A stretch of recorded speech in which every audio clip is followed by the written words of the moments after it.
माता की, भारत माता की, छत्रपती शिवाजी महाराज की, धर्मवीर छत्रपती संभाजी महाराज की, जय भवानी, जय भवानी, जय जय जय जय जय भवानी,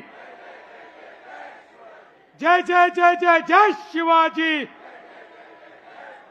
बोल सियापति रामचंद्र की, पवन सुत हनुमान की, उमापति महादेव की, बोलो जी भाई सब संतन की, भारत माता की, भारत रत्न डॉक्टर बाबासाहेब आंबेडकरांचा, हिंदू हृदय सम्राट शिवसेना प्रमुख बाळासाहेब ठाकरेंचा, हिंदवी स्वराज्याचे सरसंस्थापक छत्रपती शिवरायांना मानाचा मुजरा करतो। भारतीय राज्यघटनेचे शिल्पकार भारतरत्न डॉक्टर बाबासाहेब आंबेडकर यांना मानवंदना अर्पित करतो। आणि आज या विराट सभेमध्ये मंचावर उपस्थित असलेले महाराष्ट्राचे लोकप्रिय आणि धडाडीचे उपमुख्यमंत्री एकनाथराव शिंदेजी, माननीय केंद्रीय मंत्री पीयूष गोयलजी, आरपीआयचे राष्ट्रीय अध्यक्ष माननीय रामदास आठवलेजी, भाजपचे अध्यक्ष रवींद्र चव्हाणजी, माननीय विनोद तावडेजी, अमित साटमजी, रामदासभाई कदमजी, आशिष शेलारजी, मंगलप्रभात लोढाजी, उदय सामंतजी, योगेश कदमजी, रवींद्र वायकरजी, प्रवीण दरेकरजी, मिलिंद देवराजी, जयदीप कवाळेजी, राहुल शेवाळेजी, मीनाताई कांबळी, प्रकाशजी सुर्वे, कालिदासजी कोळंबकर, विद्याताई ठाकूर, योगेशजी सागर, परागजी अळवणी, प्रसादजी लाड, मिहिरजी कोटेचा,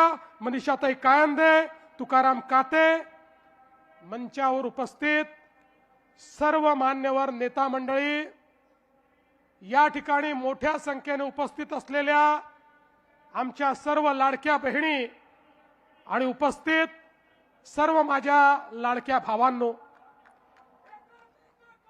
खरं म्हणजे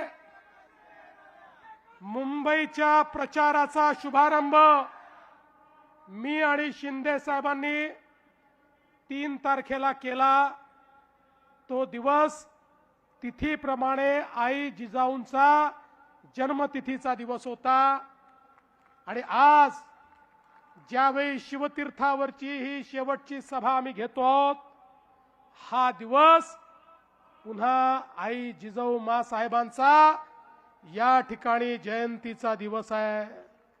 आणि म्हणून आजच्या या पवित्र दिवशी या ठिकाणी छत्रपती शिवरायांचं स्मरण करून पुन्हा एकदा या महानगरपालिकेवर महायुतीचा भगवा फडकवण्याकरता आपण सगळे एकत्रित आलोत।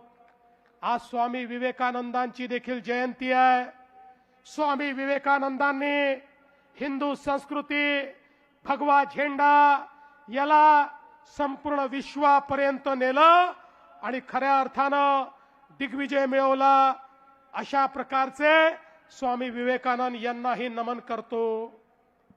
कधी कधी मी विचार करतो, इतक्या सभा घेण्याची खरंच गरज आपल्याला आहे का? पण माझ्याकरता तो संवाद असतो। पण काही गोष्टी या सभांपेक्षा अधिक एका वेगळ्याच संवादामध्ये आपल्याला समजू शकतात। आणि म्हणून मी कोणाकडनं तरी शब्द उधार घेतो आणि म्हणतो, जरा लाव रे तो व्हिडिओ, लाव बरं जरा। हे उद्धव वगैरे जे आहेत ना, यांच्या या नीच राजकारणाचाच मला कंटाळा आला होता आणि म्हणून मी बाहेर पडलो। आणि मग जर का उद्धवला कंटाळून तू शिवसेना सोडली असशील तर उद्धवच्या फोनची वाट का बघतोस? आणि ज्यांनी बाळासाहेब असताना त्यांच्या पाठीत खंजीर खुपसला, बाळासाहेबांचं ज्यांनी ऐकलं नाही तो माझं ऐकेल असं तुम्हाला वाटतं? तिथून बाहेर पडताना माझ्या बरोबर मी गाडी चालवतोय, माझ्या बरोबर उद्धव बाजूला बसलाय। तिथून हॉस्पिटलमधनं मातोश्रीला मी घेऊन आलो। हॉस्पिटलमधनं मातोश्रीला येईपर्यंत तेव्हा नाही रे वाटलं की बाळासाहेबांच्या पाठीत खंजीर खुपसणाऱ्याच्या बाजूला मी बसलोय म्हणून?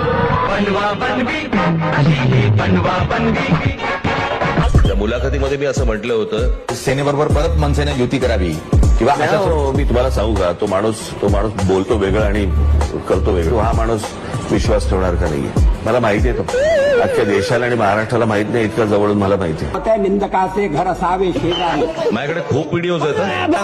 व्हिडिओ मराठीच्या मुद्द्यावरती असेल किंवा हिंदुत्वाच्या मुद्द्यावरती असेल, या उद्धव ठाकरेंच्या अंगावरती एक तरी केस आहे का हो? फक्त पैशासाठी, स्वार्थासाठी सगळ्या गोष्टी, कधी हा कधी तो कधी तो, पण बस मला सत्तेत बसवा. माझ्याकडे खूप व्हिडिओज आहेत. मग तुम्हाला हवा होता म्हणून माननीय बाळासाहेबांच्या नावावरती मुंबईचा महापौर बंगला जो ढापला, तो लोकांना विचारून ढापला. माझ्याकडे खूप व्हिडिओज आहेत. जे खोके खोके ओरडत आहेत त्यांच्याकडे कंटेनर्स आहेत. कोविड पण नाही सोडला त्यांनी. प्रत्येक वेळेला यायचं, बाळासाहेबांचं नाव पुढे करायचं, मग आम्ही लगेच ताबडपणाने इमोशनल. एकदा तुम्ही स्वतःच्या डोळ्यांनी आणि कानाने ऐका आणि डोळ्यांनी बघा. अहो ती नाही का ज्याला स्वतःला बाळासाहेब झाल्यासारखं वाटतं, मग कधी मराठीच्या नादाला लागतात, कधी हिंदुत्वाच्या नादाला लागतात. शेवटी त्या संजय दत्तला कळतं की साला आपण काही भेजे में केमिकल लोचा होईल आहे. अरे तू कोण आहे? तू कोण वल्लभभाई पटेल काय महात्मा गांधी? तू कोण आहे की मी बोलतोय ना? अरे मी बोलतोय ना, काय लॉजिक आहे? बघा परिस्थिती काय होती. वो नेता नाम ले लो, वो क्या नेता है क्या? अरे वो तो सब मिली जुली सुपारीबाज है सभी. आमच्या आजोबांनी फार छान शब्द काढला होता असल्या वृत्तीच्या लोकांसाठी. हे सगळे लवंडे. संपलेल्या पक्षांवर मी उत्तर देत नाही. संपलेल्या पक्षांवर मी उत्तर देत नाही. पेंग्विन. बाबा दुपार झाले आता उठले असतील आणि सुपारी सगळेच असतील. बाबा दुपार झाले आता उठले असतील. कोणाचा कधी उठतंय तुला काय करायचंय? गेल्या 14 वर्षात मी 5 वर्षाचा पहिला हिशोब देतो. गेल्या 5 वर्षाचा, या 5 वर्षामध्ये या मुंबई महानगरपालिकेचं बजेट किती? बजेट 21,000 कोटी रुपये. 21,000 कोटी रुपयाचं बजेट या मुंबई महानगरपालिकेचं. त्यातले 60% पैसे हे आस्थापनेवरती जातात, तिथल्या पगारावरती जातात, इतर गोष्टीवरती जातात. राहतात किती? 40%. आता 40%मध्ये जर समजा पकडलं तर 21,000 कोटी मधले जर 40% पकडले, साधारणपणे 8,000 कोटी रुपये दरवर्षी हातामध्ये राहतात. म्हणजे 5 वर्षामध्ये कमीत कमी 40,000 कोटी रुपये हातामध्ये होते. या मुंबई शहरावरती खर्च करायला गेले कुठे? गेले कुठे? गेले कुठे? गेले कुठे? गेली 20-20, 25-25, 30-30 वर्ष महानगरपालिका आहेत, ज्याच्यामध्ये शहराचा तर विकास झालाच आहे, पण मराठी माणूसही उद्ध्वस्त झालाय. माननीय बाळासाहेब असताना या सगळ्या गोष्टींकडे एक बारीक लक्ष तरी असायचं. नंतर तर काय बारीक लक्ष फक्त पैशावर. ते आज पण कुठेतरी आणि परवा पण कुठेतरी हेलिकॉप्टर बद्दल उतरताना उद्धव ठाकरेंची बॅग तपासली. निवडणूक आयोगाच्या लोकांना पण कुठे काय तपासायचं हे पण कळत नाही. ज्याच्या हातात आजपर्यंत कधी पैसे बाहेर निघाले नाही, त्याच्या बॅगेत काय असणार? फार फार तर हात रुमाल आणि कोमट पाणी. त्यामुळे आता मला सांगा, आपण उत्तर देण्याची गरज आहे? उत्तर त्यांनीच दिलंय.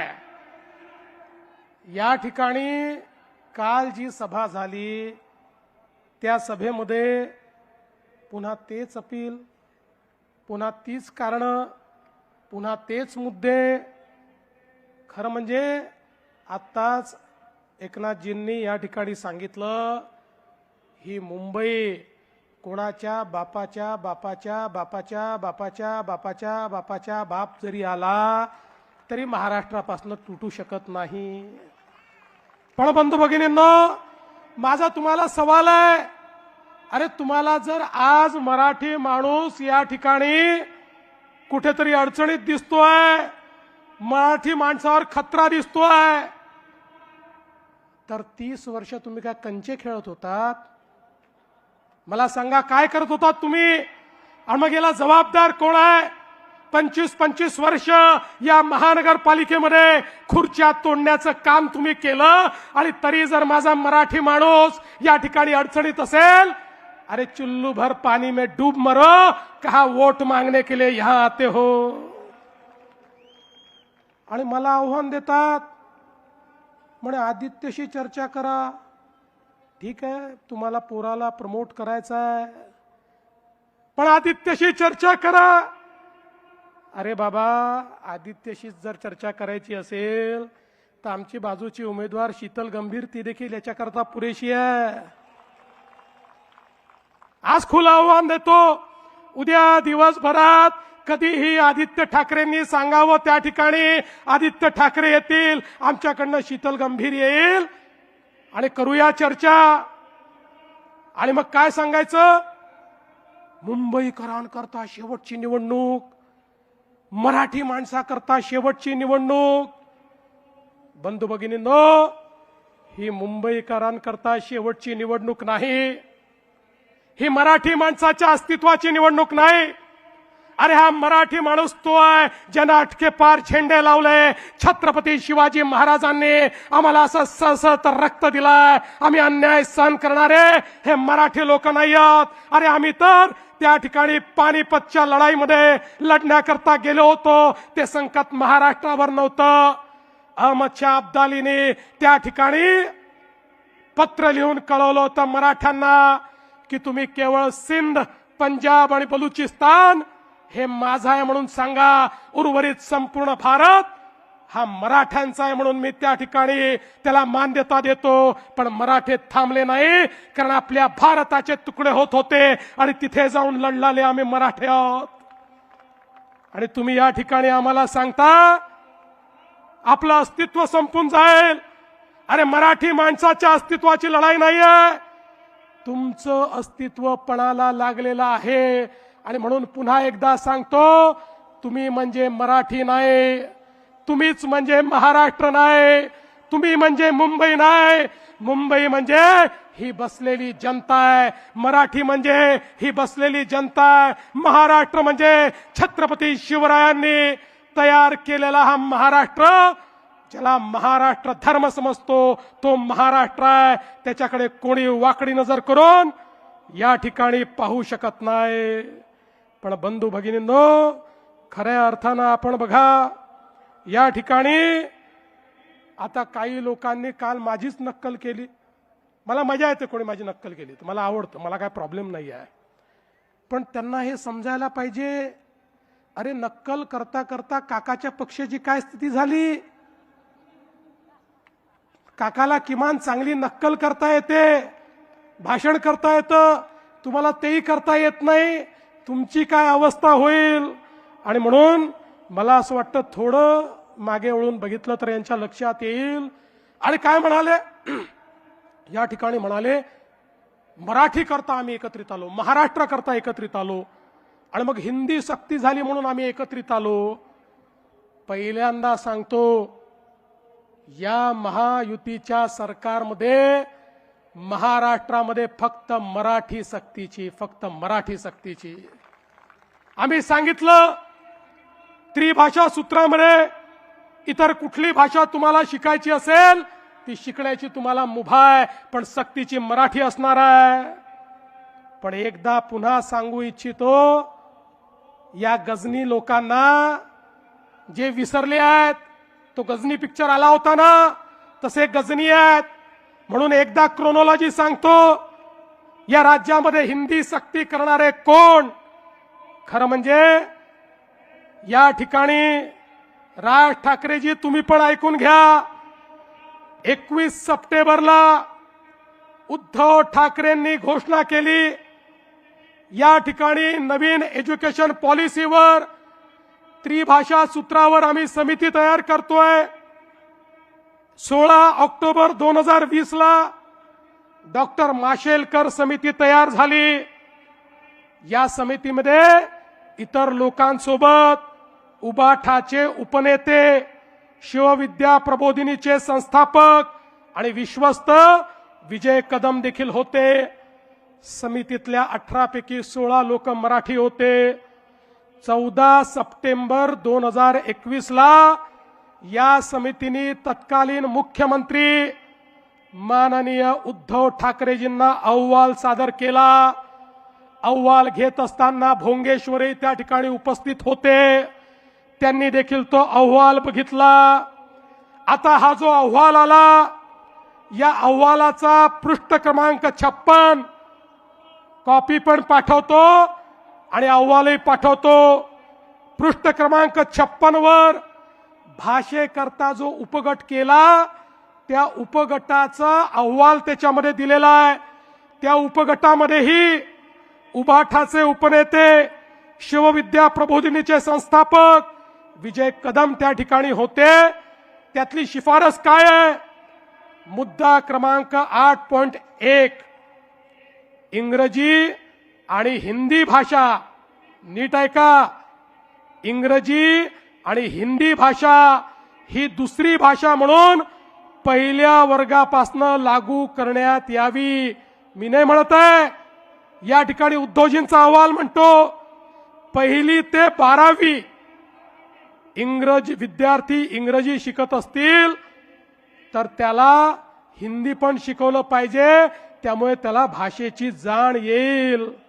बरं ठीक आहे, कदाचित ते कदम चुकले असतील, तसे कदम चुकत नाहीत फारसे, पण ते चुकले असतील. आणि हा अहवाल 14 सप्टेंबर 2021 ला या ठिकाणी सादर झाल्यानंतर 20 जानेवारी 2022 ला माननीय उद्धव ठाकरेंच्या अध्यक्षतेखालील मंत्रिमंडळाच्या बैठकीत आला आणि मंत्रिमंडळाच्या बैठकीने त्याला मान्यता दिली. म्हणजे 1ली पासनं 12वी पर्यंत हिंदी सक्ती करण्याकरता कोणी मान्यता दिली? एकनाथ शिंदेनी दिली, देवेंद्र फडणवीसने दिली, उद्धव ठाकरे यांच्या कॅबिनेटनी ती मान्यता दिली. आणि एवढंच नाही, 7 दिवसांनी पुन्हा कॅबिनेट होते आणि मागच्या कॅबिनेटचे सगळे निर्णय आपल्याला माहिती आहेत की नाही किंवा मान्य आहेत की नाही याकरता मिनिटचं कन्फर्मेशन होतं. 7 दिवसांनी ज्यावेळी इतिवृत्त समोर आलं, पुन्हा उद्धव ठाकरेंनी मान्यता दिली आणि त्या इतिवृत्तावर उद्धव ठाकरेंची सही आहे. कागद माझ्याकडे आहे. एकीकडे या ठिकाणी आपणच हिंदी सक्ती करायची, नंतर आमचं सरकार आलं, आमच्या सरकारमध्ये आम्ही त्या ठिकाणी त्याला पुढे नेण्याचा प्रयत्न केला. पण मग विषय आला की कुठल्या वर्गापासून 3री भाषा शिकवायची. आम्ही तर सांगितलं हिंदी शिका, हिंदीचं आपल्याकडे सगळं अवेलेबल आहे, पण कोणाला भारतातली कुठली भाषा शिकायची असेल तरी आम्ही ती शिकण्याची परवानगी देऊ. कुठल्या वर्गातनं शिकवायची याची आपण कमिटी तयार केली. बंधू भगिनींनो, यांचे खायचे दात आणि दाखवायचे दात वेगळे आहेत. आता काल काय सांगितलं? म्हणाले नवी मुंबईचं विमानतळ झालं म्हणजे आता मुंबईचं विमानतळ खतऱ्यात आलं. यांना मुंबईचं विमानतळ विकायचं आहे म्हणून हे नवी मुंबईचं विमानतळ यांनी तयार केलं. आता मी राजकारणात पैदाही झालो नव्हतो तेव्हा या नवी मुंबईच्या विमानतळाची संकल्पना पडली. 1988 सालापासनं नव्या मुंबईला एअरपोर्ट करायचं या संदर्भातली संकल्पना झाली. पण ते जाऊ द्या, माझा त्यांना सवाल आहे, तुम्ही मातोश्री 1 वरनं मातोश्री 2 कडे गेलात, का गेला? जागा कमी पडत होती म्हणून? किंवा आमचे राजसाहेब कृष्णकुंजमधनं शिवतीर्थावर गेले, का गेले? जागा कमी पडत होती म्हणून. अरे असंच आमच्या मुंबईच्या एअरपोर्टवर एकच धावपट्टी होती, दुसरी धावपट्टी तिथे तयार करता येत नाही म्हणून 25 वर्ष चाललं होतं नवी मुंबईला एअरपोर्ट करा. इतके अहवाल आले, तुमच्याही काळात अहवाल आला, प्रत्येक अहवालाने सांगितलं मुंबईला जर नवीन एअरपोर्ट दिलं नाही तर मुंबईचा GDP आता थांबलेला आहे, मुंबईची ग्रोथ थांबलेली आहे. अरे मोदीजींच्या नेतृत्वात 5 वर्षामध्ये आम्ही नवीन एअरपोर्ट करून दाखवला. तुझको मिरची लगी तो मैं क्या करू? आणि आता सांगतो 3रा एअरपोर्ट पण करणार आहे. अरे जर लंडनला 3 एअरपोर्ट असू शकतात तर माझ्या मुंबईला 3 एअरपोर्ट का नाही? कदाचित मी इथे 3 एअरपोर्ट केल्यानंतर तुम्हाला इथे लंडन असल्यासारखं वाटेल आणि तुम्ही इथेच थांबाल, म्हणून 3रा एअरपोर्ट देखील या ठिकाणी करणार आहे.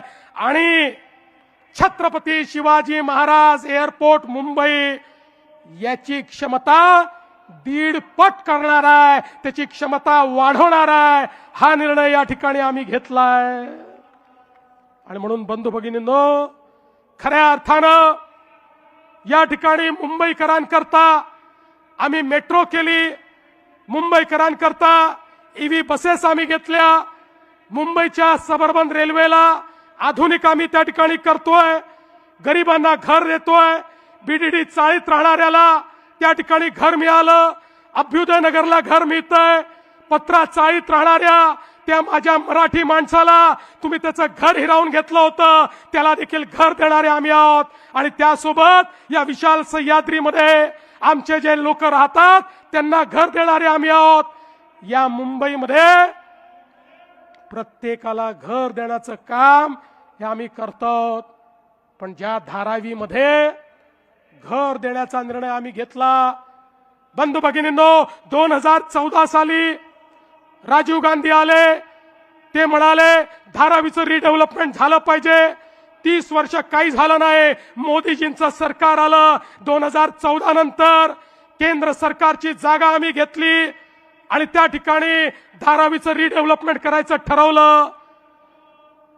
पहिलं टेंडर आम्ही दुसऱ्या विकासकाला दिलं होतं. सगळ्या प्रक्रिया पूर्ण केल्या होत्या. त्या प्रक्रिया पूर्ण करून टेंडर गेलं होतं. मग मला सांगा उद्धवजी, तुम्ही मुख्यमंत्री झाल्यावर ते टेंडर का रद्द केलं? तुम्हाला कोणाला टेंडर द्यायचं होतं म्हणून ते रद्द केलं. आता मी विचारू का की तुम्हालाच अडाणींना टेंडर द्यायचं होतं म्हणून तुम्ही ते टेंडर रद्द केलं. आणि म्हणून आम्ही पुन्हा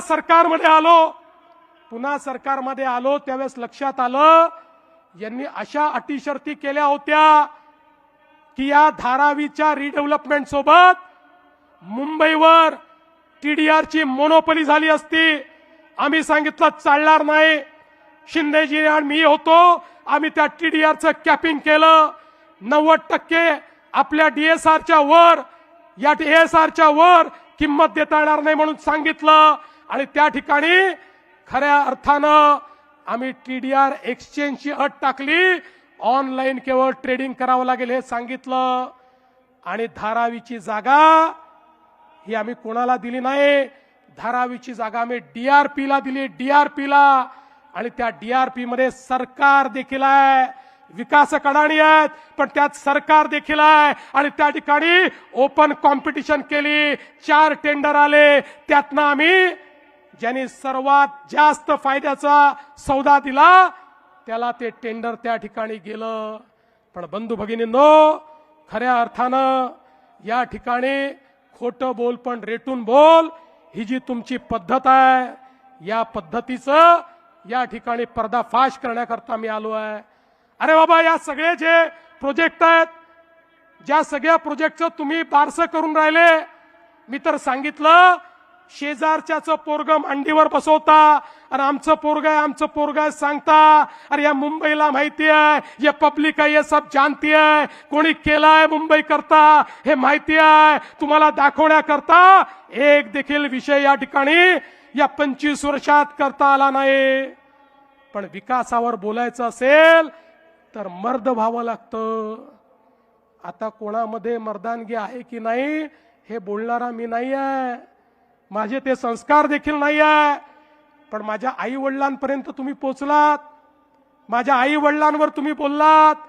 अरे शरम वाटली पाहिजे. मला एका गोष्टीचा अभिमान आहे, मी त्या बापाचा पोरगा आहे जो राष्ट्रीय स्वयंसेवक संघाचा प्रचारक होता. मी त्या बापाचा पोरगा आहे ज्या बापानं इमर्जन्सीमध्ये 2 वर्ष जेलमध्ये काढले. मी त्या बापाचा पोरगा आहे ज्याने आपलं जीवन संघर्षात घालवलं, कधी संपत्ती कमवली नाही. आणि मी तुम्हाला सांगू, अरे आज माझा बाप ज्यावेळी स्वर्गातनं मला पाहत असेल त्यावेळी त्यालाही हा आनंद होत असेल की माझं हिंदुत्व माझ्या मुलांनी या ठिकाणी चालवलं. पण तुमचे पिताश्री हिंदुहृदय सम्राट शिवसेना प्रमुख बाळासाहेब ठाकरे जेव्हा स्वर्गातनं पाहत असतील त्यावेळी त्यांना काय वाटत असेल. आता माझा मुलगा रशीद मामू सोबत बसायला लागला हे पाहिल्यानंतर त्यांना काय वाटत असेल. आणि म्हणून मी तुम्हाला एकच गोष्ट सांगतो, तुम्ही किती खोटं बोला तरी या जनतेचा तुमच्यावर विश्वास नाही. आता अडाणींच्या गुंतवणुकीबद्दल यांनी सांगितलं. खरं म्हणजे मला कधी कधी आश्चर्य वाटतं की गुंतवणूकदारांना लोक अट्रॅक्ट करतायत. बरं जाऊ द्या महाराष्ट्राचं, राहुल गांधी तर विरोधात आहेत ना अडाणींच्या, रोज बोलतात ना अडाणींवर. त्यांच्या शासित राज्यांमधली काय स्थिती आहे लावता का रे बाबा फोटो? लावा फोटो. हे कोण आहेत? हे अशोक गहलोत आहेत. राजस्थानमध्ये मुख्यमंत्री असताना अडाण्यांना बोलून 66,000 कोटी रुपयाची गुंतवणूक घेतली. दुसरा लावा, दुसऱ्याचा फोटो आला नाही पण मी सांगून देतो. छत्तीसगड भूपेश बघेल, हे भूपेश बघेल नाही ते पुढचे आहेत, थांबा इथे. भूपेश बघेल 55,000 कोटी रुपयाची गुंतवणूक घेतली. हे कर्नाटकचे काँग्रेसचे सिद्धरामय्याजी हे राजेश अडाणींसोबत या ठिकाणी बसले आहेत. DK शिवकुमार साहेब त्यांचे उपमुख्यमंत्री तेही बसले आहेत. 25,000 कोटी रुपयाची अडाणींची गुंतवणूक त्या ठिकाणी झाली. चला पुढे झारखंडला जाऊ. आता हे झारखंड मुक्ती मोर्चाचे हेमंत सोरेन 25,000 कोटी रुपयाची अडाणींची गुंतवणूक त्या ठिकाणी झाली. आता आपल्या दिदींकडे जाऊ. नाही त्याच्या आधी आपले हे आले. आता कुठले आले आपले? रेवंत रेड्डी हे आपले तेलंगणाचे. त्यांची किती गुंतवणूक आहे जरा बघू द्या. तेलंगणाची देखील 25,000 कोटी रुपयाची गुंतवणूक या ठिकाणी तेलंगणाची. आपल्या दिदी किती शिव्या रोज देतात मोदीजींना. रोज मोदीजींना शिव्या देणाऱ्या दिदी, रोज भाजपवर बोलणाऱ्या दिदी यांनी पण अडाणींना बोलवलं. काय सुंदर फोटो आहे बघा. एकमेकाला नमस्कार करून राहिले. जसं तुम्ही बोलून नमस्कार केला तसाच आहे हा. यांनी देखील या ठिकाणी 8,000 कोटीची गुंतवणूक घेतली. केरळ, अरे ज्या ठिकाणी कम्युनिस्ट काँग्रेस, ज्या ठिकाणी भगव्याला शिरू पण देत नाहीत, हे केरळचे मुख्यमंत्री पिनराई विजयन, डाव्यांचं सरकार 13,000 कोटीची गुंतवणूक अडाणीला बोलवून घेतली. ओडिसा हे माजी मुख्यमंत्री, हे पण भाजपचे नाहीत, एनडीएतही नाहीत, 29,000 कोटी रुपयाची गुंतवणूक घेतली. आंध्र प्रदेशचे जुने मुख्यमंत्री हेही एनडीएत नाही, यांना आपण पराभूत केलं. जगनमोहन रेड्डीजी 35,000 कोटी रुपयाची गुंतवणूक घेतली. आणि तमिळनाडू, अरे कुठे गेला तमिळनाडूमध्ये त्या ठिकाणी मुख्यमंत्री स्टॅलिन साहेबांनी 15,500 कोटी रुपयाची गुंतवणूक घेतली. आणि आता पंजाबला जाऊया. पंजाबमध्ये देखील या ठिकाणी पंजाबच्या मुख्यमंत्र्यांनी 4,500 कोटी रुपयाची गुंतवणूक या ठिकाणी घेतली. आता मला सांगा, हे सगळे वेडे आहेत? अरे बाबा, आपण कुठल्या जमान्यात आहोत? हा जमाना असा आहे, तुम्ही जर उद्योजकाला नाकारलं, तुम्ही जर गुंतवणूक नाकारली, तर गुंतवणूकदार दुसरीकडे जायला तयार आहे. आणि मग गुंतवणूकदार जर आला नाही तर या ठिकाणी आमच्या मुलांच्या हाताला काम कसं मिळेल? तुमचं बरं आहे, केवळ भाषणं करायचे आणि मराठी माणसाला काय द्यायचं? नोकऱ्या तर सोडाच, शिव वडापावची गाडी त्या ठिकाणी द्यायची. वडापावच्या व्यतिरिक्त मराठी माणसाकरता तुम्ही स्वप्न पाहिलं नाही. पण आमचं स्वप्न आहे, या मराठी माणसाला उद्योजकही बनवू, त्याला नोकऱ्याही देऊ. एकही मराठी माणूस या ठिकाणी खऱ्या अर्थानं बेरोजगार राहणार नाही. याकरता अडाणी यो किंवा कोणी यो, जो महाराष्ट्रात गुंतवणूक करेल त्याचं आम्ही स्वागत करू. आमचं ठरलंय, कोणालाही गैरफायदा देणार नाही, पण आलेल्या प्रत्येकाचं स्वागत हे या ठिकाणी झालंच पाहिजे. आणि एवढंच नाही, एक सुंदर प्रेझेंटेशन देखील झालं. आणि या प्रेझेंटेशन मध्ये त्यांनी सांगितलं कशी अडाणींची 2014 नंतर नेटवर्थ वाढली मोदींमुळे. आता मी काय अडाणींचा वकील नाही आहे, ते त्याचं उत्तर देतील. पण महत्वाचं हे आहे, अरे वेड्यांनो, 2014 साली हा महाराष्ट्र, हा देश, भारत जगातली 11वी अर्थव्यवस्था होता. आता तो जगातली 3री अर्थव्यवस्था झाला. जगामध्ये एवढी मोठी अर्थव्यवस्था विस्तारित झाल्यानंतर हजारो उद्योजक या ठिकाणी तयार झाले. आणि जे उद्योजक या ठिकाणी होते त्या सगळ्यांनी प्रचंड मोठा विस्तार केला. त्या प्रत्येकाची नेटवर्थ वाढली, प्रत्येकाचा रेव्हेन्यू वाढला, प्रत्येकाचं ऑपरेशन वाढलं. मी तर या ठिकाणी 25 कंपन्यांचंच फक्त बॅलन्स शीट आणलं आहे आणि त्यातल्या काही प्रमुखांचं वाचून दाखवतो, म्हणजे आपल्या लक्षात येईल नरेटिव्ह काय आहे. अरे मोदीजींनी तर हजारो कंपन्या ज्या कधी लिस्टेड नव्हत्या आज त्या लिस्टेडही आहेत आणि प्रॉफिट मेकिंग देखील आहे.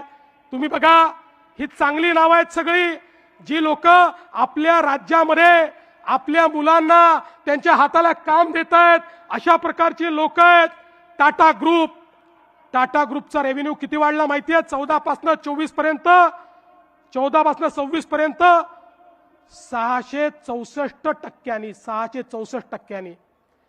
HDFCचा 377%, अडाणी ग्रुपचा 680%, L&Tचा 380%, इन्फोसिसचा 247%, ICICIचा 240%, आदित्य बिर्ला ग्रुपचा 566%, भारती ग्रुपचा 260%. मी छोटे छोटे म्हणजे 200% वाले वगैरे वाचतच नाही, आता पुढेच जातो. सन फार्मा आपल्या मुंबईची कंपनी, आपल्याला अभिमान असला पाहिजे. आपल्या मुंबईची कंपनी सन फार्मा यांचा रेव्हेन्यू किती टक्क्यांनी वाढला माहितीये? 1552%. 1552%. एव्हेन्यू सुपर मार्केट ही पण मुंबईवालेच आहेत. यांचा कितीनी वाढला माहितीये? 1166%. वेदांताचा 400%, हिंदुजा ग्रुपचा 376%, गोदरेजचा 409%, TVS ग्रुपचा 529%, RJ कॉर्प ग्रुपचा 1033%. आता या सगळ्यांचे वाढले. यांच्यातल्या काही लोकांच्या तुलनेत तर तुम्ही सांगितलेला आकडा कमीच आहे. त्यामुळे जर आपली अर्थव्यवस्था विस्तारित होत असेल, आपल्याकडे गुंतवणूक येत असेल, आपल्या मुलांच्या हाताला काम मिळत असेल तर आपण त्याचं स्वागत केलं पाहिजे की रोज त्यांना धक्का मारला पाहिजे, रोज शिव्या दिल्या पाहिजे. अरे तुम्हाला चिंता नाहीये, तुमच्या पोराबाळाची तुम्हाला चिंता नाहीये, तुमच्याकडे काही कमी नाहीये, पण मला चिंता आहे त्या सामान्य मध्यमवर्गीय मराठी कुटुंबातल्या व्यक्तीची, या मुंबईकरांची ज्यांच्या मुलांच्या डोळ्यामध्ये स्वप्न आहेत. ती स्वप्न त्यांना पूर्ण करायची आहेत, पण ती स्वप्न पूर्ण करण्याकरता त्यांना देखील या ठिकाणी गुंतवणूक हवी आहे. ती गुंतवणूक त्यांना कोण देणार आहे हा खऱ्या अर्थानं या ठिकाणी हा सवाल आहे. आणि म्हणून मी तुम्हाला एवढंच सांगण्याकरता आलो आहे, मला फार उत्तर द्यायची आवश्यकता नाही आहे. मी जर उत्तर द्यायला लागलो तर अनेकांना तोंड दाखवायला जागा राहत नाही, तुम्हाला माहिती आहे. आणि म्हणून आज एवढंच सांगतो, आमचा संकल्प हा एकच आहे, या मुंबईमध्ये महायुतीचा भगवा फडकवायचा आहे. पण महायुतीचा भगवा कोणाला तरी महापौर बनवण्याकरता नाही, कोणीतरी खुर्च्या तोडाव्या म्हणून नाही. या ठिकाणी पारदर्शी प्रामाणिकतेतून या मुंबईला बदलायचा आहे. या मुंबईकरांच्या हक्काचा पैसा मुंबईकरांकरता वापरला गेला पाहिजे. बेईमान लोकांचं राज्य हे समाप्त करायचं आहे. जे कफन चोर आहेत, अरे कफनमध्ये देखील जे चोरी करतात असे बॉडी बॅग घोटाळेवाले यांना जेलमध्ये पाठवून या मुंबईमध्ये मुंबईकरांच्या हक्काचं सरकार हे बसवण्याकरता या ठिकाणी आम्ही आलो. आणि म्हणून बंधू भगिनींनो, मी एकच सांगतो, जिसे निभा न सकू ऐसा वादा नहीं करता, जिसे निभा न सकू ऐसा वादा नहीं करता. मैं अपनी बातें औकात से ज्यादा नहीं करता, भले ही तमन्ना रखता हूं आसमान छू लेने की, लेकिन औरों को गिराने का इरादा नहीं रखता. आणि म्हणून या मुंबईला आम्ही बदलून दाखव. 15 तारखेला मतदानाकरता जा. ज्या ठिकाणी कमळ दिसेल, ज्या ठिकाणी धनुष्यबाण दिसेल, चेहरा पाहू नका, माणूस काळा आहे की गोरा आहे पाहू नका, केस आहे की टकला आहे पाहू नका. चिन्ह केवळ दोनच, कमळ आणि धनुष्यबाण, कमळ आणि धनुष्यबाण, कमळ आणि धनुष्यबाण, कमळ आणि धनुष्यबाणाची बटन दाबा. आणि पुढच्या 5 वर्षाकरता मुंबईकरांचं सरकार या ठिकाणी निवडून आणा, एवढीच विनंती करतो आणि माझं बोलणं संपवतो. धन्यवाद. जय हिंद, जय महाराष्ट्र. समविचारी पक्ष आता एक पडले सारे, राज्याच्या विकासाचे वाहू लागले सगळ्यांना विनंती आहे की राष्ट्रगीतानी आजची ही सभा समाप्त होणार आहे, त्यामुळे आपल्या जागेवरती आपण सगळ्यांनी उभं राहायचंय. एक साथ सगळेजण आपण राष्ट्रगीत बोलणार आहोत. त्यामुळे आपापल्या जागेवरती सगळ्यांनी शांत उभं राहायचं आहे.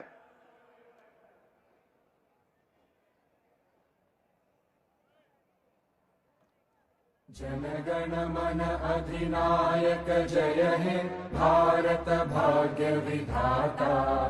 पंजाब सिंध गुजरात मराठा द्राविड उत्कल गंगा.